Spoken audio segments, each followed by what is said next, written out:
Hi everyone, and welcome to our first ever HerStory Tea Time. My name is Sam, and I'm the Associate Publicist at Penguin Random House Canada Young Readers, and I will be the moderator for today. I'm also the one behind the scenes on all the Penguin Teen CA social media platforms, so consider this some shameless self-promotion when I say, please follow us if you don't already. So a couple of things before we begin. You're all muted, and ideally I would love if your videos would be turned off. Normally I'd be happy to see all your lovely faces, but it does help a little bit in terms of internet connection. Plus we will be recording this and posting it on YouTube. So if you don't want your face to pop up on YouTube, I would definitely turn your video off.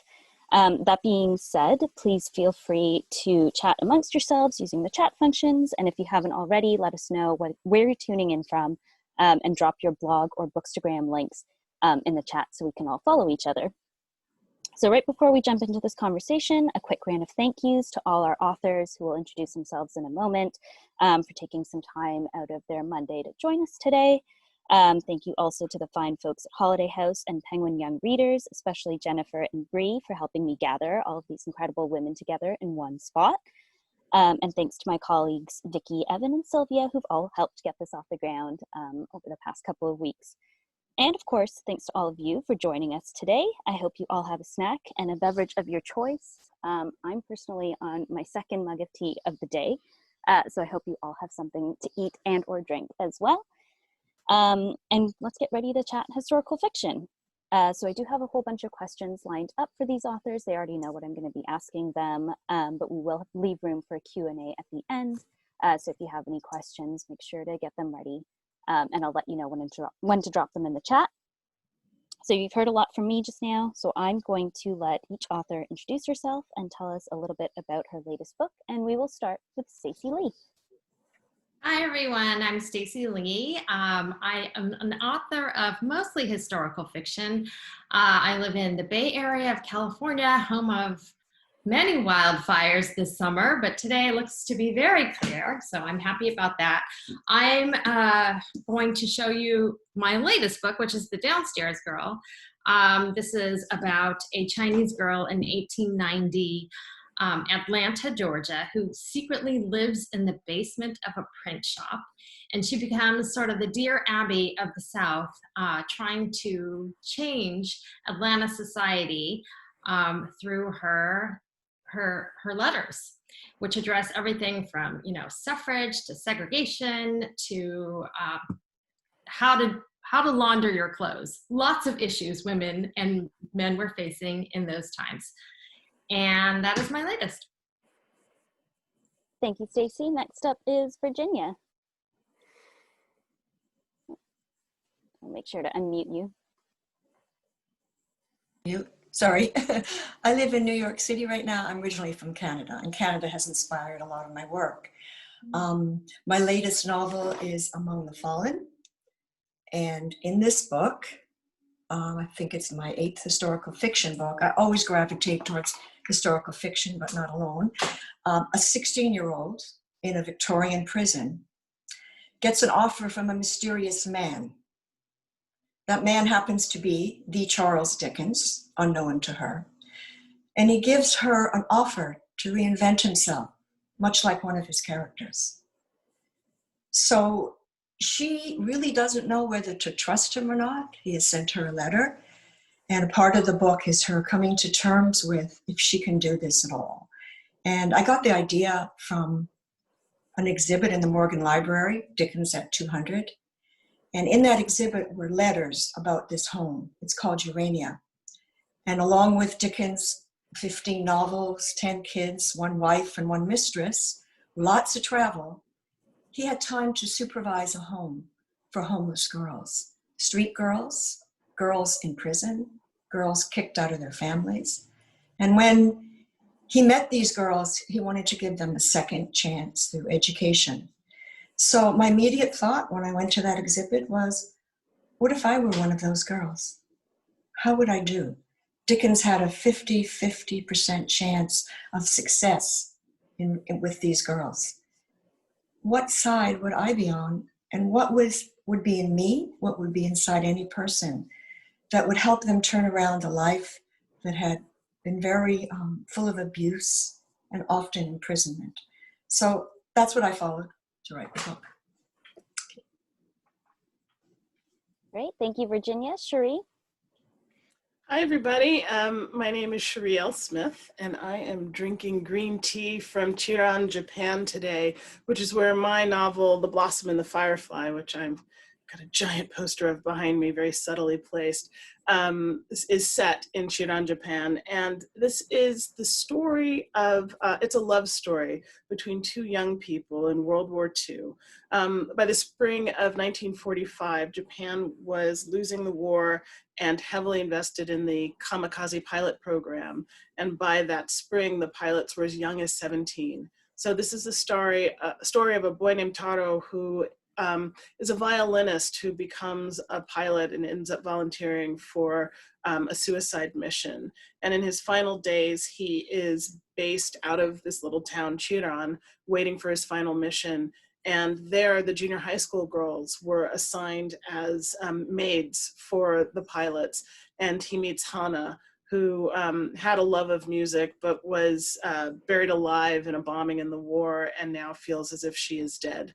And the two of them bring each other back to life. And it's a love story in 8 days, and also follows Taro's journey from infancy all the way up to adulthood. Awesome. And finally, Elizabeth.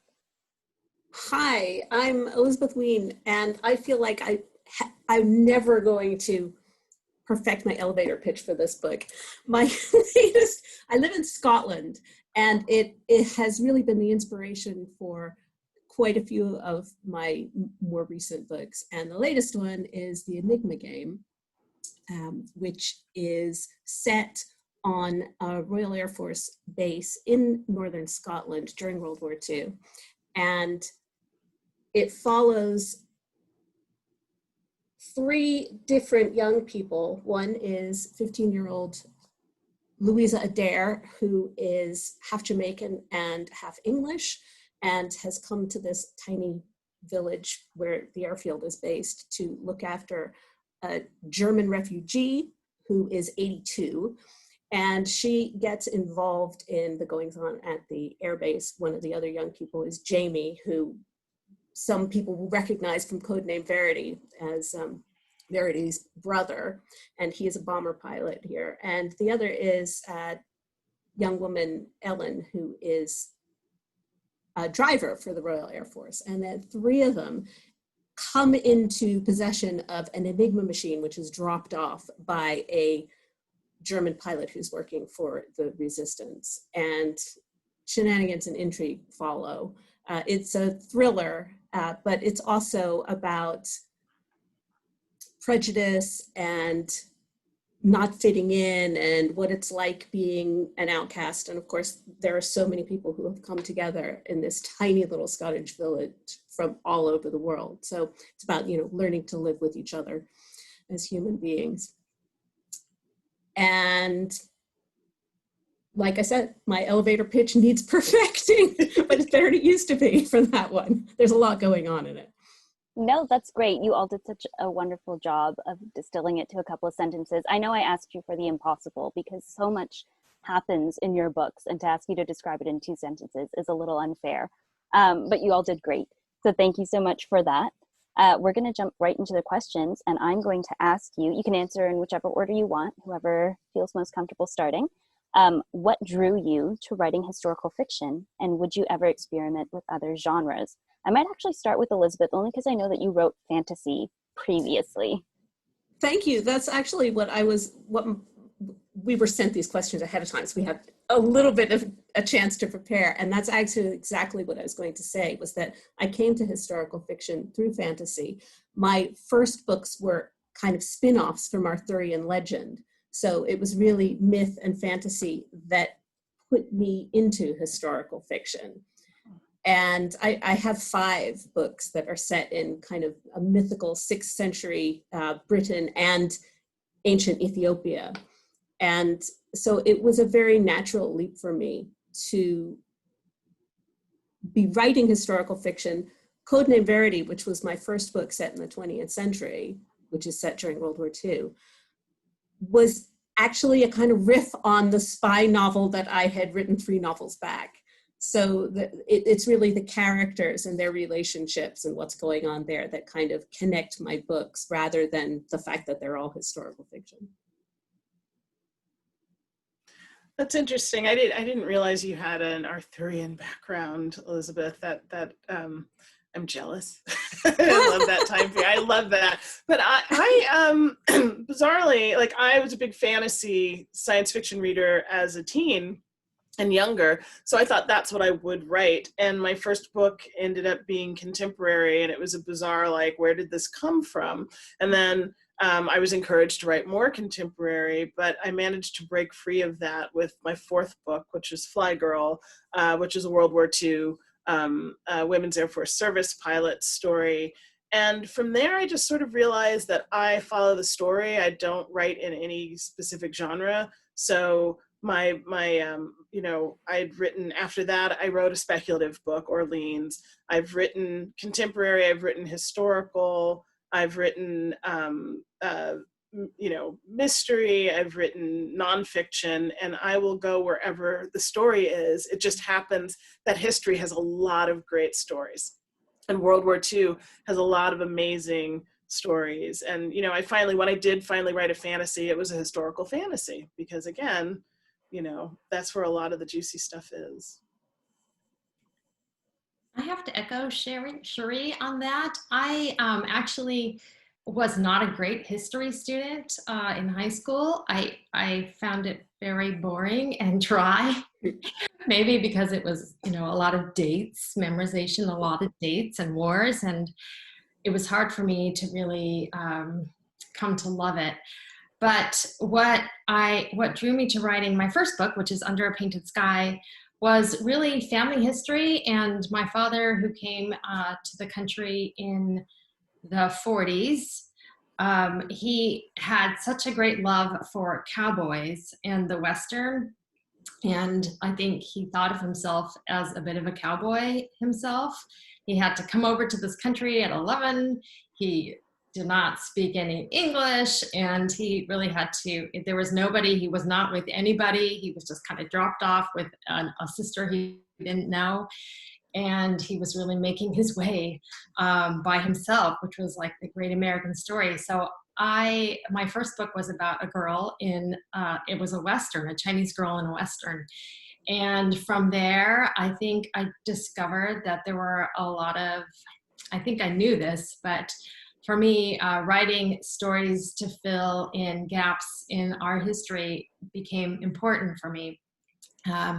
So that's why I have written historical fiction. I have written contemporary as well, and I find that I am, like Sherri, drawn to the story. I will follow the story, and that's what I like to do in my writing as well, find where the story takes me.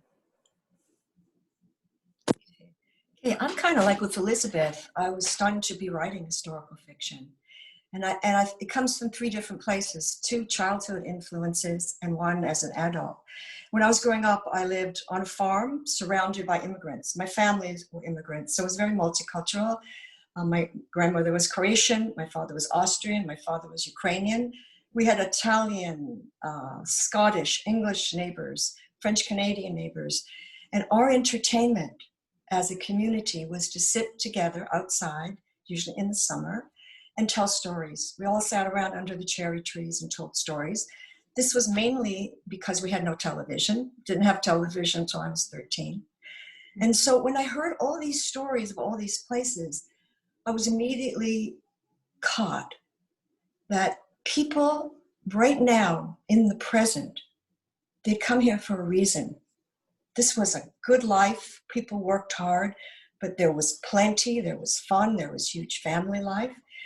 And the reason they came here, this was in southern Ontario, is because of their past. So the past always intrigued me. Croatian folk tales, spooky stories, stories of my grandmother and her family growing up. They had 1 pair of shoes for 6 girls, and they each took turns going to school. 1 week, they would have that pair of shoes. So the past informed the present for me. And then another thing happened when I was in grade 4. The only library in the whole county was plunked down in the corner of an orchard about equivalent of a block and a half from my house. So I was allowed to go there on my own at 9.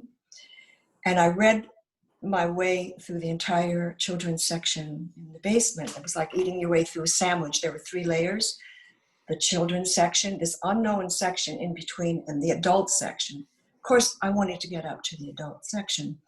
And I pleaded with the librarian that there were no books left for me except picture books. And after several months, she said, okay, you cannot go up to the adults or she'll get in real trouble, but you can go to the middle level, which was like a landing. And in the middle level, the only kinds of books that were there were historical fiction. So there it is. Those things were like planted in front of me. I didn't realize that later when I sat down to write my first novel about slavery. And the reason I wrote it was because of real life. So I was teaching students about slavery in the 4th grade, was a teacher for a long time. And slavery affected every part, every aspect of the Americas, including New York City. So when we read parts about what slavery was and what happened, my students would like yawn, let's get on to the Civil War, that's more exciting. And I thought, either the books are wrong or I'm wrong. So you mentioned teaching a gap in history. So I wrote to teach a gap and to show the sorrow of slavery and how that was a metaphor to me for human suffering. And yes, I've done other things. I've done a school story and also an animal fantasy. And right now I just finished speculative. So genre hopping, it's fun. Genre hopping is great. You might as well just try your hand at everything, is what I think. Related to that question, what's the research process like for each one of you? You all have different ways that you came to historical fiction. Like many of you have said, you know, bridging that gap, we're filling in that gap for people. So how do you start your research process, and do you have any go-to sources? I ask that as someone who just looks at Wikipedia and then looks at the sources underneath, but I know that's not the right way to research. So how do you as professionals start your research? I've never done that. I do actually have a couple. Go ahead, Sherri. Oh, I didn't say anything. Oh, okay. I'm just thinking really loudly. I'm thinking really loudly. Your box is highlight here. I have a couple of, I start with people. So I usually start with looking for biographies or autobiographies or memoirs, but I do have 2 online sources that I go to for World War II stuff. And one is The People's War, which is a database on the BBC, and they have something ridiculous like 40,000 personal histories that they've collected there. And the other would be the US Holocaust Museum website, which it's just an amazing resource. Like, I can't even tell you how many different things they have going on there. Photographs and videos and interviews and lists and just all kinds of stuff. So those are my 2 go-tos. Okay, I start by reading. I love to read, and I read everything I can. I start with nonfiction, but I will read fiction from the period to immerse myself in that. I'll go to talks about that time period and primary sources. Primary sources for this book were the Morgan Library Research Library, wherein I read the letters of Dickens, the letters that he wrote to Burdett Coutts, who funded the Urania Project. She was the wealthiest woman in England, more wealthy than Queen Victoria, and they constantly had a rivalry. So she funded this project because she saw prostitutes as young as 12 in the streets of Piccadilly and sitting on her steps. She said they were as bright as parrots and as starved as sparrows. So all of those, like the primary material, really helped me. But what I do is I go back and forth between story and research, because you can't get too far without like bungling yourself in something, some kind of a net where you don't know things. So as I'm researching, I do something called zigzag. It's from a book about creativity. And that's whatever comes to mind, even if it's this big, usually a phrase or a thought or an image, I just jot it down. I'm not ready to get into the story until the main character shows up. And when they show up, I drop everything, and that's when the real book begins. Thank you. Stacy? Sure, I'll go. I just love hearing everyone's responses. It's giving me some good ideas and great resources. I always start with trying to ground myself in the time period and the place, and often I'm writing about places I'm not that familiar with. So for me, I always find a good map of the area as close as I can to the date. Obviously, it's not like Google today where you have the most up-to-date map. Sometimes you have to work with what you have to work with. I showed you my microscope earlier, and I needed this, I'm realizing, as I get older, and it's really hard for me to see the maps, so I use that a lot.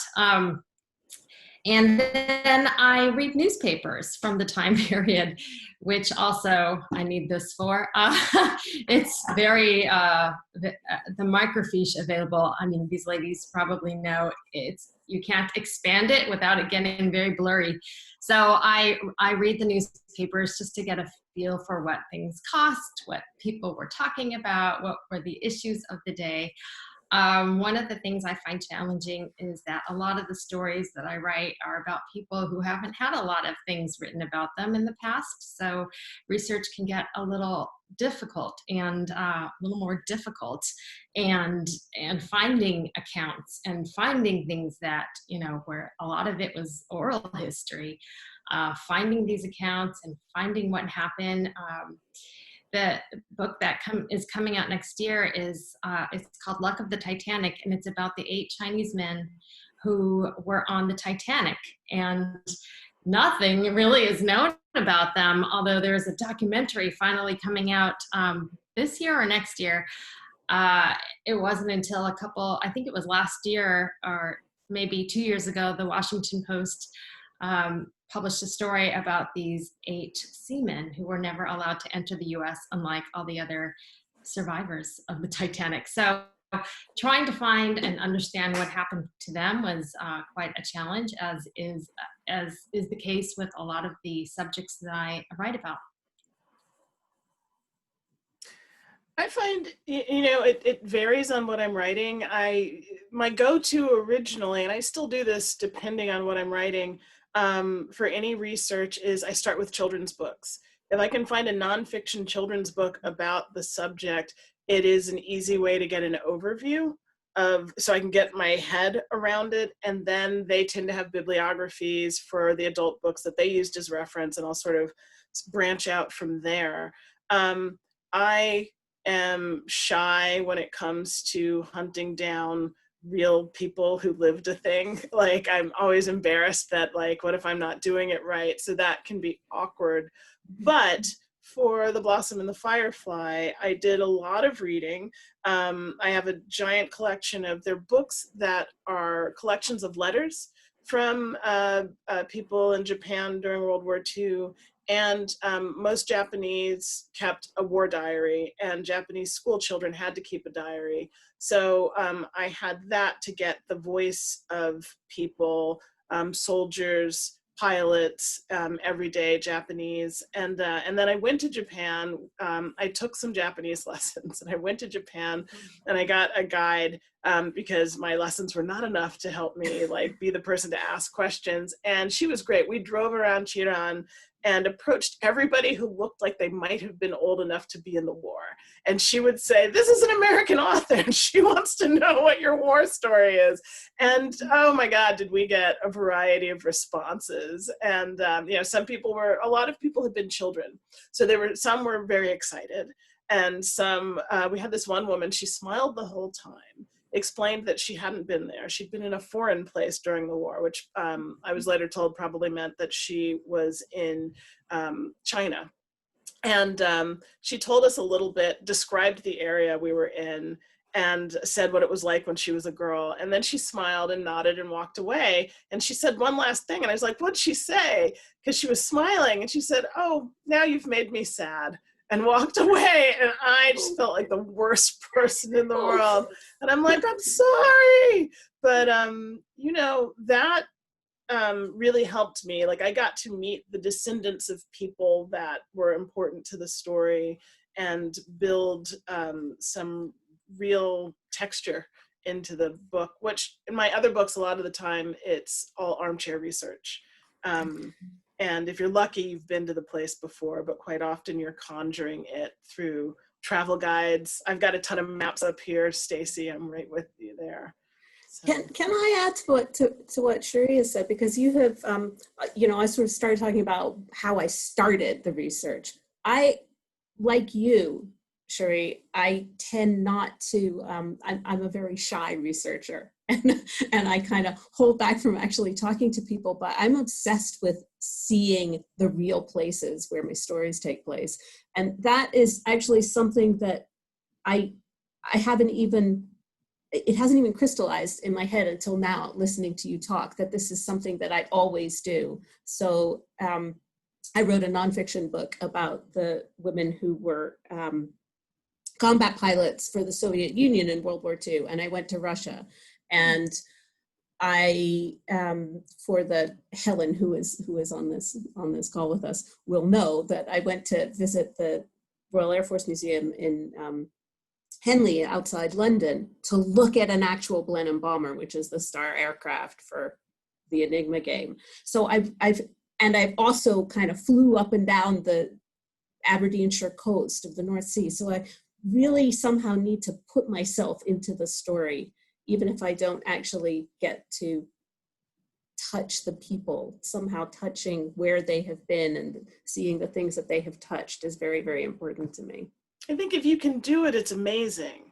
You know, if you can do it and you can, you know, I was working on something set in the 1800s in London, and I'm walking the walk to see, can I get there as fast as I need this character to get there? And that's really amazing. Right.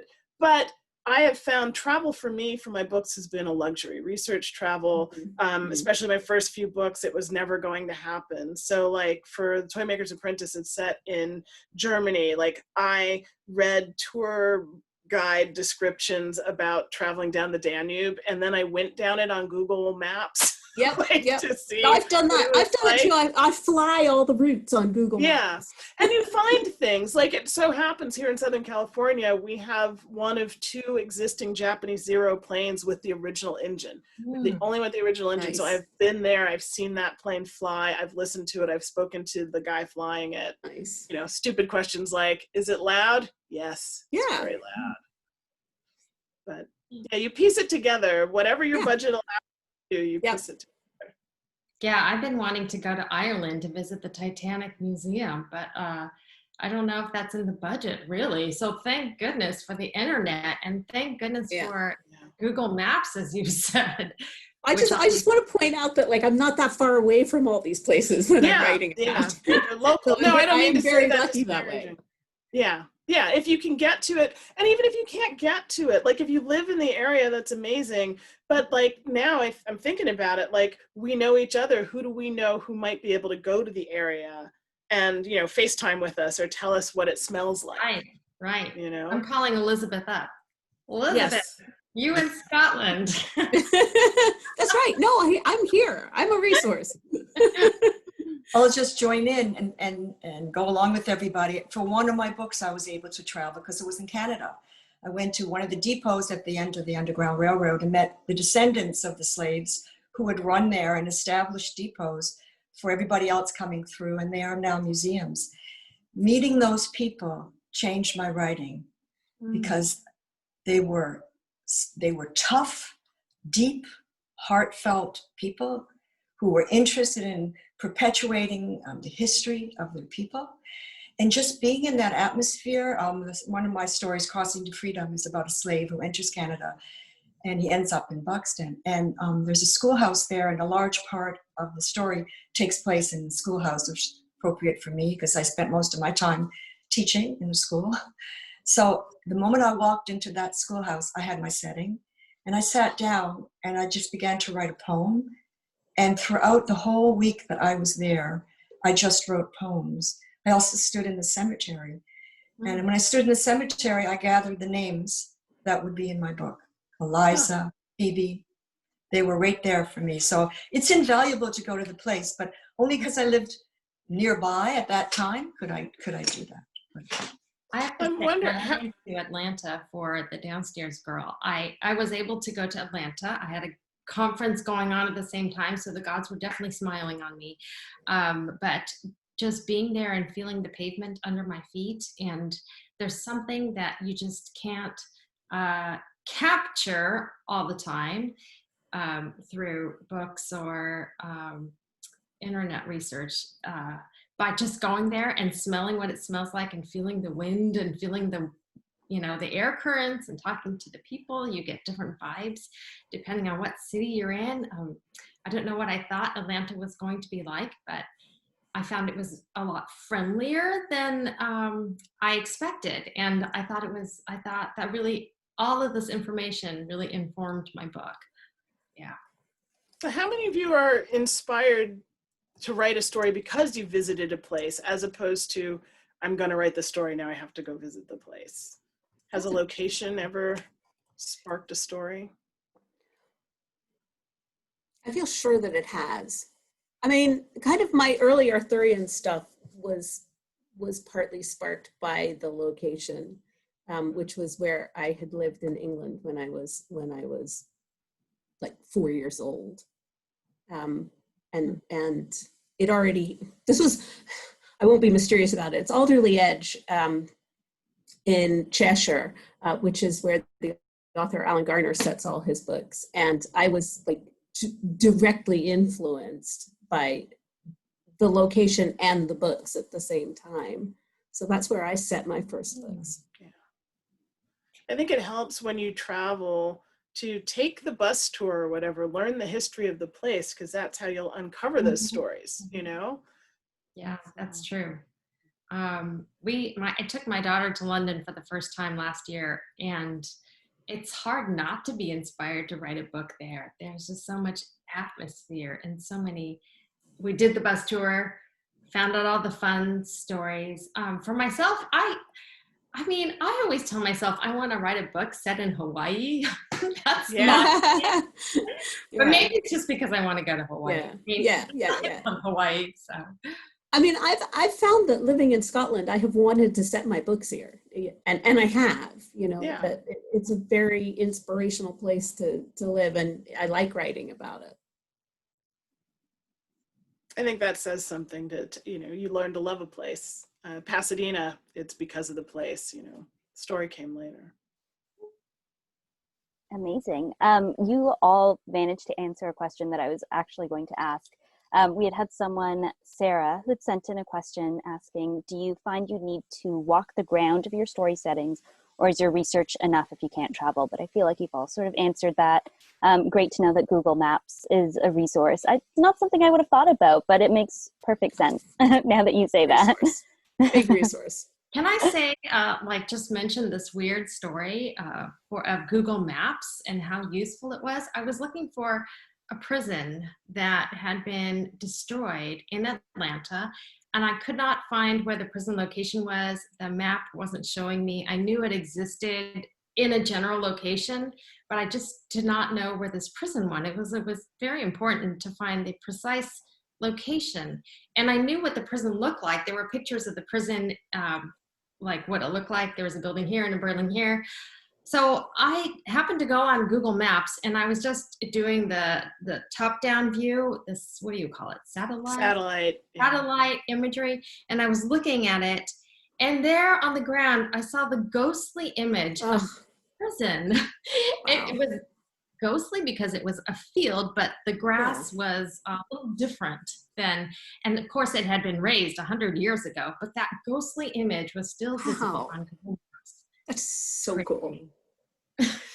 That's how I first, for my book Rose Under Fire, which takes place in the women's concentration camp at Ravensbrück, I went on Google Maps to sort of do to look at it.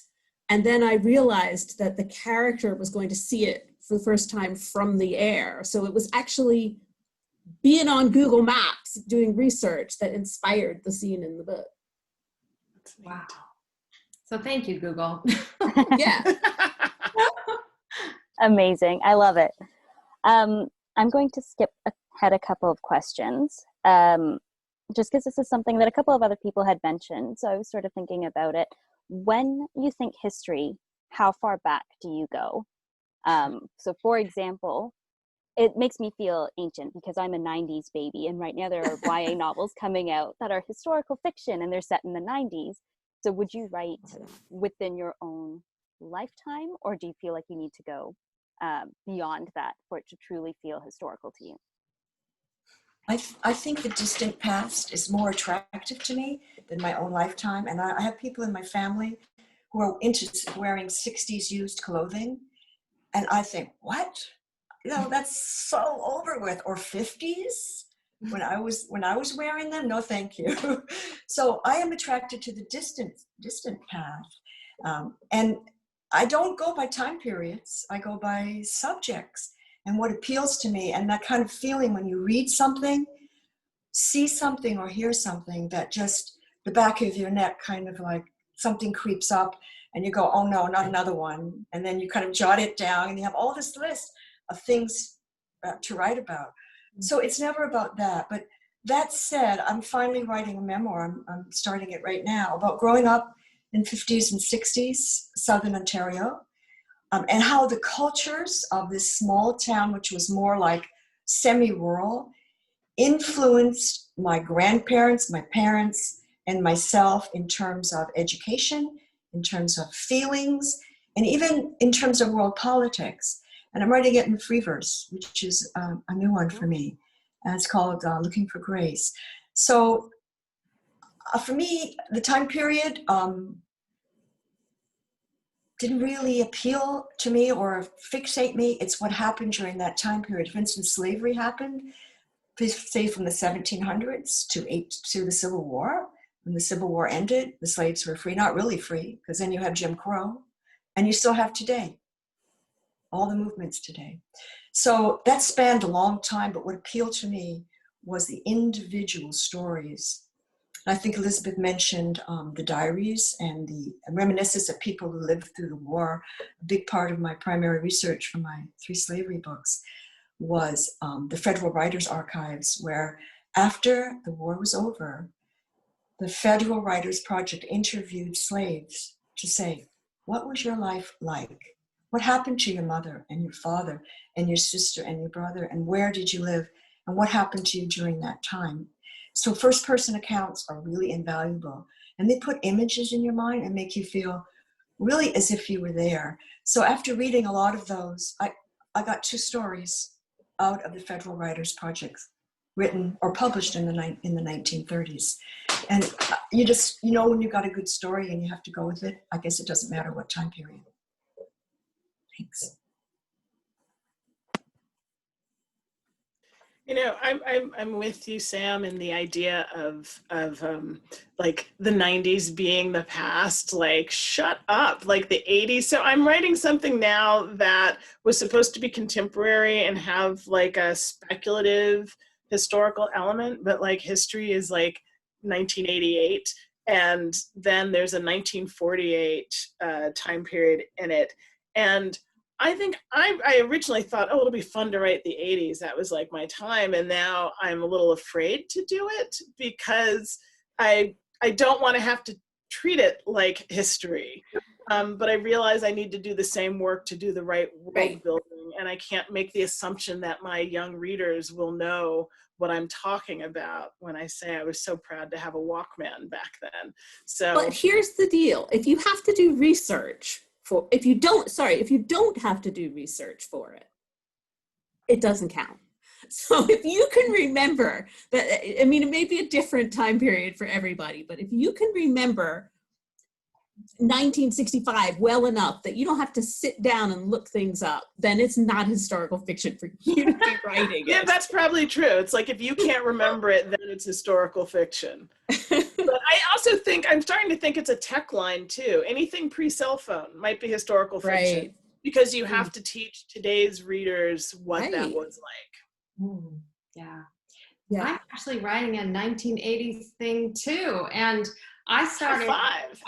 it was kind of, I did have to do a little research because I couldn't remember if that's what we had back then, or am I misremembering? But it was kind of a fun walk down memory lane, you know. I enjoyed the 80s. The 90s, I don't know. I think I was so busy in school. I don't even remember the 90s. What happened? But I also Pearl Jam happened. Pearl Jam, right? I don't remember that's the grunge thing at all. But I read a book recently that was about 9/11, and that was historical. That makes you feel old too. Yeah, that makes me feel old too. I mean, it was a long time ago. That's the thing. And part of the reason that I really don't feel like I would consider writing a story set in, say, the 1980s or the 1990s is because I'm so afraid of getting it wrong.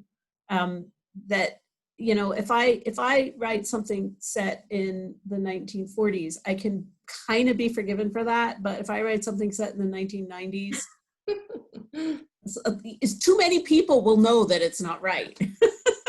Yeah. As opposed to the few people that write us now, you know, the few people right. are like, no, they didn't have pantyhose back then. That's fine. Right. Yeah. No zips.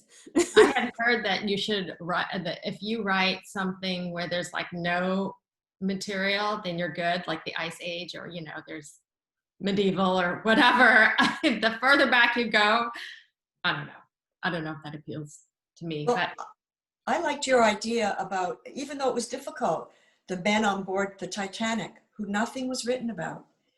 yeah. That's like a wide open, and you could put whatever you wanted there. Sometimes if too much is known, like I'll just say Charles Dickens, I had to read so much with him because too much was known about him. And I thought, should I include that? Should I do that? I was mesmerized by the man. And finally my agent said to me, you know, it's not about Dickens, it's about the girl. So that's when I cut out about 25% of the book. I got carried away by all that I knew. So sometimes you need some blank slate, as long as it's, you know, in the context of all the other things that you're researching. So either one is something. Yeah, that's a great point. That's a great point. It's kind of like time travel. Myself that it's, you know, the story is the important thing and not all the other stuff, because it's very easy for us writers, I think, of historical fiction to get caught up in all the history of it and walking that line between, I would love to hear your stories, but walking the line between, you know, the history part of it and who's going to get mad at me now if I change this.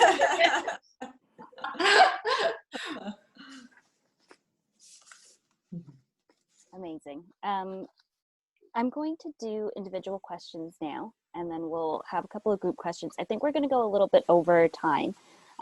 But as I was saying earlier when we were doing our tech run, you're all just so fascinating. And it's so fascinating for me as someone in publishing and as a reader and who likes to write as well, to just listen to all of you talk about your research process and sort of bounce ideas off of each other. It's really great. So I hope everybody else is enjoying this just as much as I am, because I could honestly sit here for hours and just listen to you talk research. But I'm going to do a couple of individual questions first, and then we'll turn to the audience if they have specific questions. I've seen a couple pop up as you're talking. So for Elizabeth, you first. Did you always plan to expand the Codename Verity universe, or did it happen naturally? Because I remember when the Enigma Game was first launched to me, and the second Lynn Misson mentioned Jamie, half the people in the room went, woohoo, Jamie! So it's very much something that we all connect with Codename Verity. But was that a planned thing, or was it just like you took the opportunity and ran? It really wasn't planned. So when I was doing the research for Codename Verity, which if you haven't read it, is about two young women. One is a pilot and one is a spy during World War II, and it's about their friendship. And the spy is working for the Special Operations Executive, which was doing sabotage and resistance work in occupied Europe. And when I was doing the research for this book, what I discovered was that about 20% of the female operatives who were sent to occupied Europe ended up in the same women's concentration camp, which was this camp at Ravensbrück. And although my story didn't deal with that at all, I felt like it was almost the second half of the story about this character. And so I'm kind of put that aside, but it was nagging at me and nagging at me. And eventually I knew I was going to have to write about this Ravensbrück experience. And my editor at the time said, you can't use the same characters, they're too old now. They were marginal in Codename Verity. So I was actually planning to have the pilot Maddie be in the same situation as the pilot Rose, who gets intercepted and captured and taken to this concentration camp. And I changed it to make up a new character, which was actually quite liberating. But there are some characters that are still shared between the two books. So that happened quite organically. And in between writing Rose Under Fire and writing the Enigma Game, I wrote The Pearl Thief, which is like a real prequel and goes back to when the spy character, the Verity character, is 15 years old. And it's kind of a 1930s drawing room mystery, really. And that was a lot of fun to write. And so people just sort of keep thinking, okay, what's your next book going to be? And I say, well, I like to write this book that involves a bomber squadron. And then I think, well, I have a bomber pilot, and it was Jamie. So won't that be fun? You know, trying to make up his backstory. And it actually dictated a lot of what happened in the Enigma Game, because there was already certain plot points set out in Codename Verity. Like, I think I said in my author's note, it's canon that he loses all his toes and half his fingers to frostbite after a night spent floating in the North Sea. You know, it's sort of in March of 1941. So kind of everything I wrote had to kind of, you know, segue into that happening.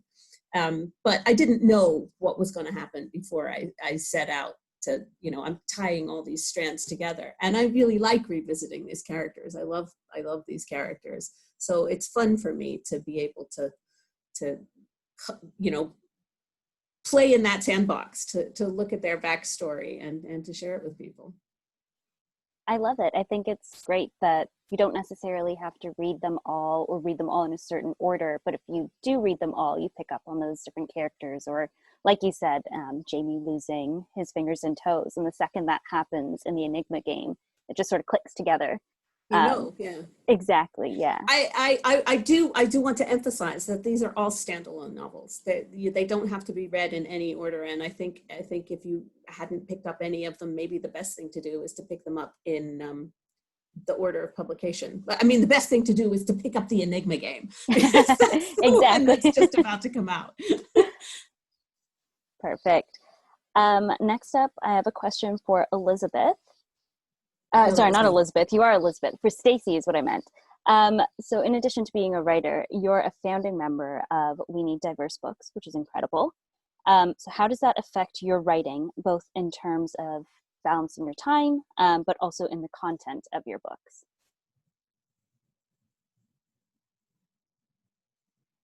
Forgot to unmute. Okay.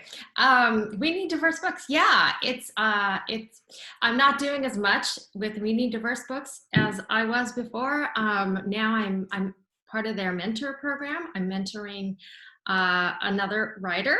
She's an amazing person. And I'm just, every month we have our meetings. We Need Diverse Books has so many great programs for aspiring authors and illustrators and anyone interested in the publishing industry, and this is one of those programs. As far as how that influences the content of my books, is what you asked me. I'm not sure it influences the content so much as I'm hoping that the movement is influencing the content of other people's books. I mean, in that I'm hoping that we are realizing what a cool, diverse world we live in, and those characters are being included in people's books, and those stories are being picked up by publishers.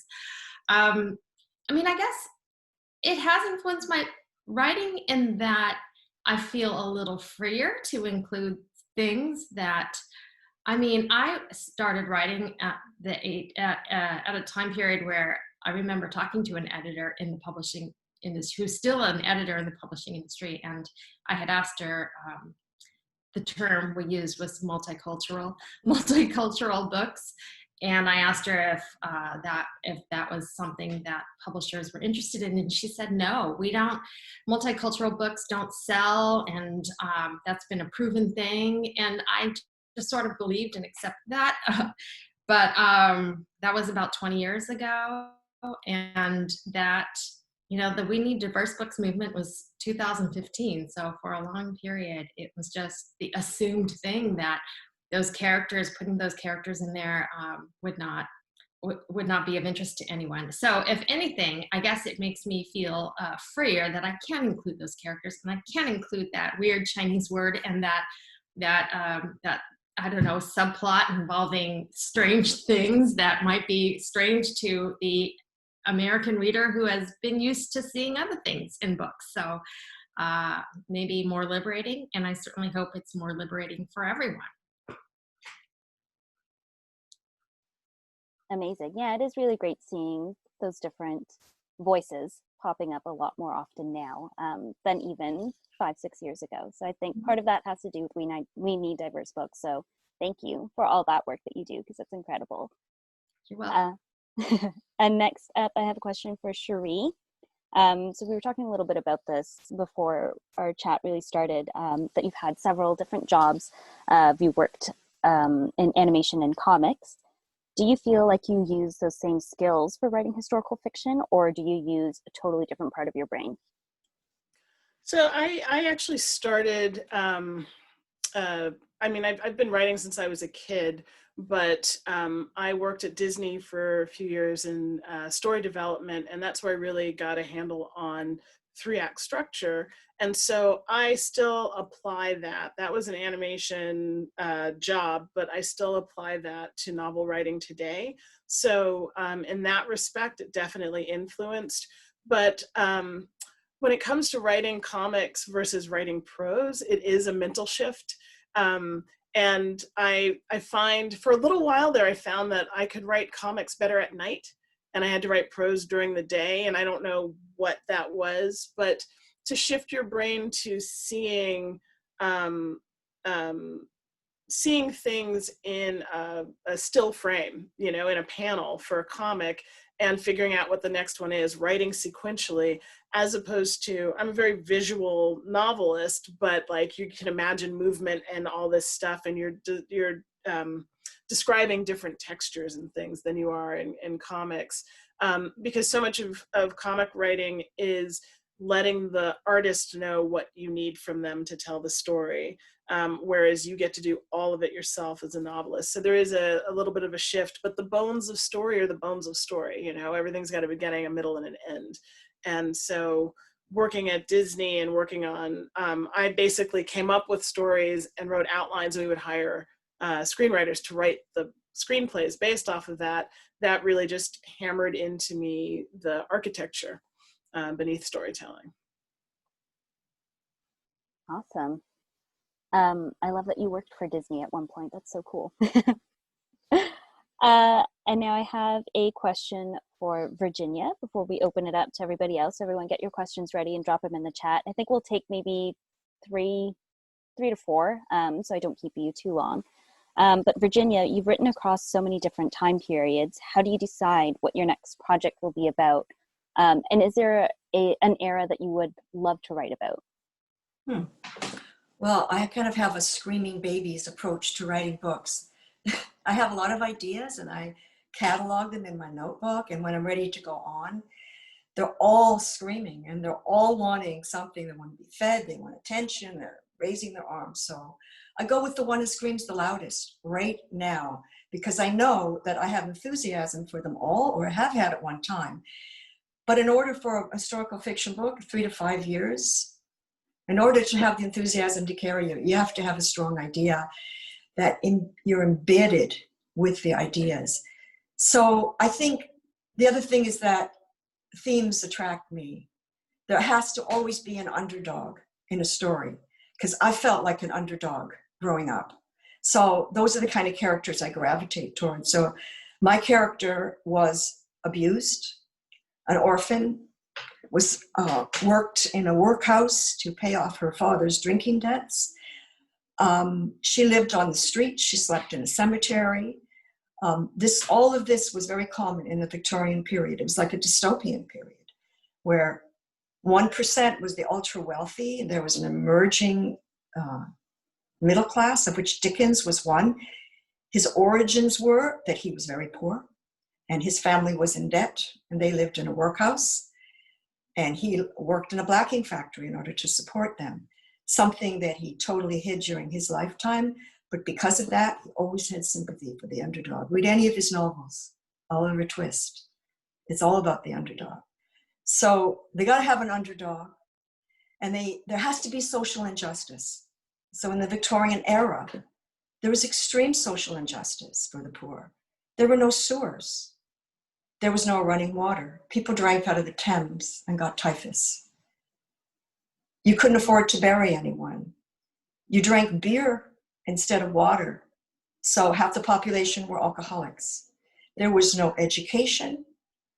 There was no social netting except very punitive religious institutions.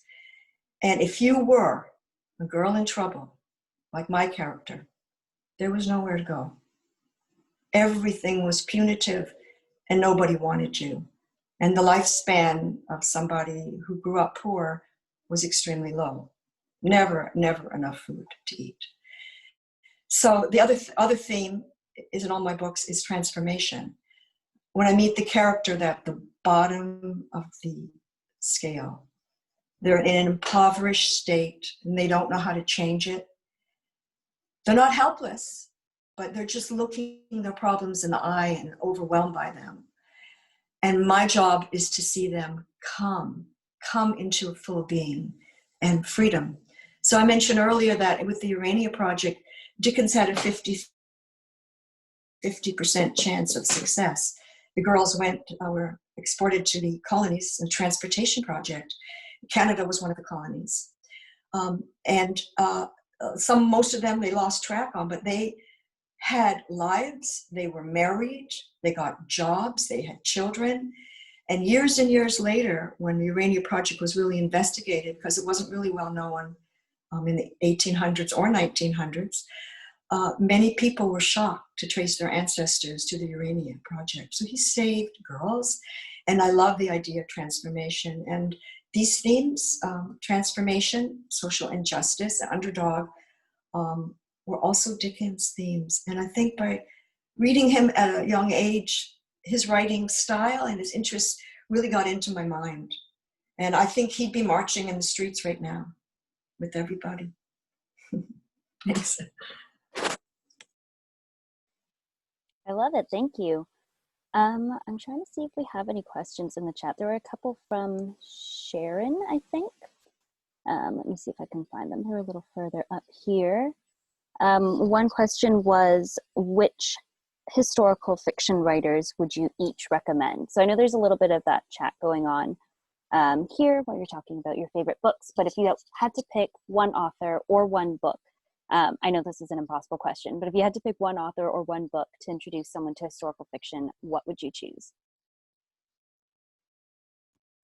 13 Doors and Wolves Behind Them All. Harrowing. And it's using setting as a character, and it's set in 1930s depression. It's full of secrets and a young girl yearning to break free of oppression, which is all she faces growing up in an orphanage. She just wants to be herself. And so many things were against her. So it's a wonderful read. Thanks. You know, I'm going to say something, two things come to mind, because my first thought was I wouldn't even say historical fiction, I would say historical nonfiction, because Erik Larson is, to me, the most amazing historical nonfiction writer. His latest is called The Splendid and the Vile, and it's about Churchill's first year as prime minister. And that man does infinite amounts of research. He's very well funded, so he gets to go there and be there and absorb everything. And he takes letters and, you know, reports and writes something that feels like a story. So I highly recommend him. But the first nonfiction historical, or the first historical fiction book that came to mind is Katherine called Verity, and I think it's Patterson. I can't remember who the author is off the top of my head. But that is, Katherine who is it? Patterson. It is Katherine. Katherine Patterson. Catherine Thank you. Karen Yeah. Hess, yeah. Wait, Karen Hess or Katherine Patterson? It's one Karen of those. Hess. Karen Cushman, somebody is saying. Thank you. I think it is Karen Cushman. somebody. Karen Hess wrote an amazing one in blank verse called Out of the Dust, which is about the I get them during the terribly Depression. Yeah, and Katherine Patterson has written historical fiction, but she's Bridget Terabithia, you would know her from. But this one, Karen Cushman, Katherine called Verity, is a girl growing up in medieval Europe. And it's just charming, and it is such a dark ages period to me that I did not expect it to be as alive as it really was. And I think she's a great character, and it's a great book to read. I agree with that, and I'd completely forgotten about that book. It's fantastic. The one I want to recommend is actually my favorite contemporary children's writer, who mostly writes about contemporary children, but has made a foray into historical fiction, and that is Hilary Mackay. And her recent book, I mean, she's like the first person I would introduce anybody who wants to read some children's fiction anyway, but she's just written a World War I novel, which is called, in North America, it's called Love to Everyone. Love to Everyone, yes. And in the UK, it's called The Skylarks War. And I believe she's working on a World War II novel as well. But she just does all these wonderful family dynamics, and she has this, there's always a cast of really quirky, interesting characters, and you don't feel like you're reading historical fiction. You feel like these are all people that you know. So it just lands you right in the middle of a very wonderful drama. For me, remember how I said that I always thought history was really dry and boring? Well, I needed, I think, an extra push to get into reading historical fiction, and for me, that was L.A. Meyer's book, L.A. Meyer's series, the Bloody Jack series. They were such a fun way to explore all these different historical events during the early 1800s. It's about a girl who dresses up as a boy and joins the British Navy and eventually becomes a pirate and has all these different adventures.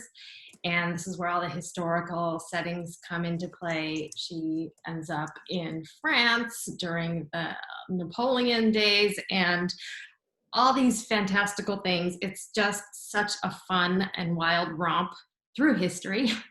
And that really, really got me into writing these fun heroine, spirited heroine kind of stories.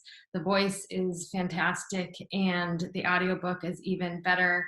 The audiobook is, sadly, the narrator is a famous narrator, Katherine Kellgren, who's done many different books, but she died of cancer a couple years ago, and she was very, very still young. So if you want to hear her best work, L.A. Meyer, Bloody Jack books. And you know, going back to the other comment, it is Karen Cushman. And as a beginning writer, I remember hearing that was her first book and her break-in story. She handed it in handwritten pages to the editor. Can you imagine? And the editor found gold in those pages. Wow. This was maybe in the early 80s. So as a beginner writer, when I heard that, I thought, well, there's hope for me. Somebody can do that. My first thought was, wow, her handwriting was much better than mine. and much better than Dickens. What a fantastic list of recommendations. I know a lot of people in the chat are saying that they either need to read those, add them to their list, reread them in some cases. So thank you all for those recommendations. One final question, and then I'll let everybody go, because I feel like no writing panel is complete without this question. What is your number one writing tip or piece of advice?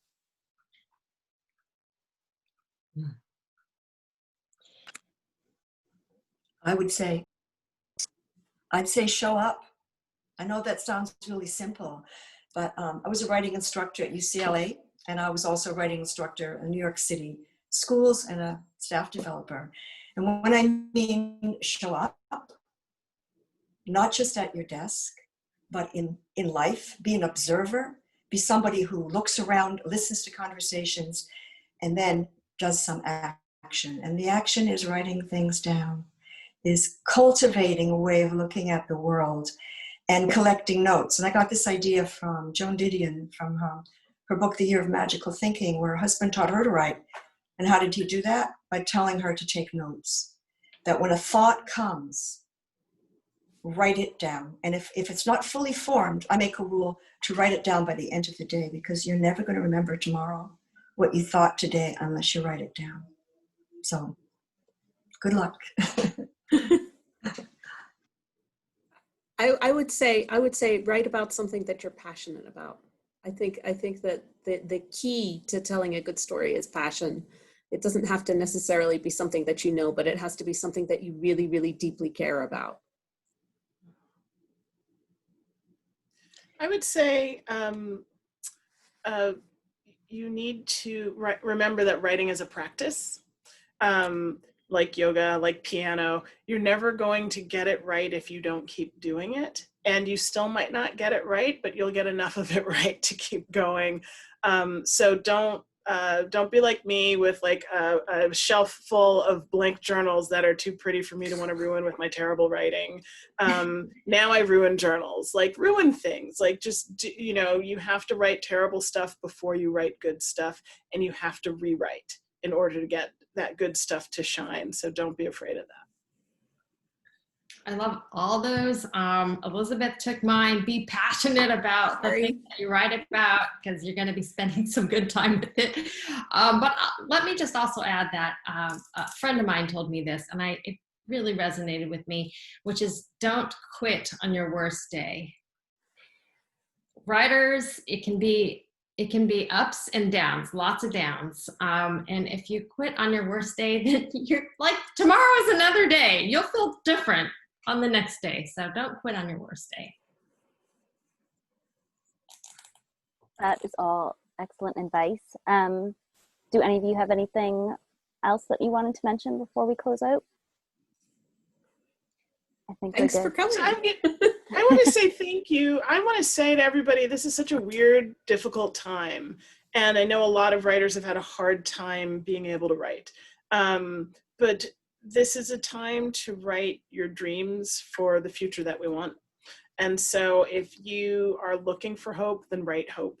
If you're looking for comfort, then write some comfort and put it out into the world. And that's how we make what we need.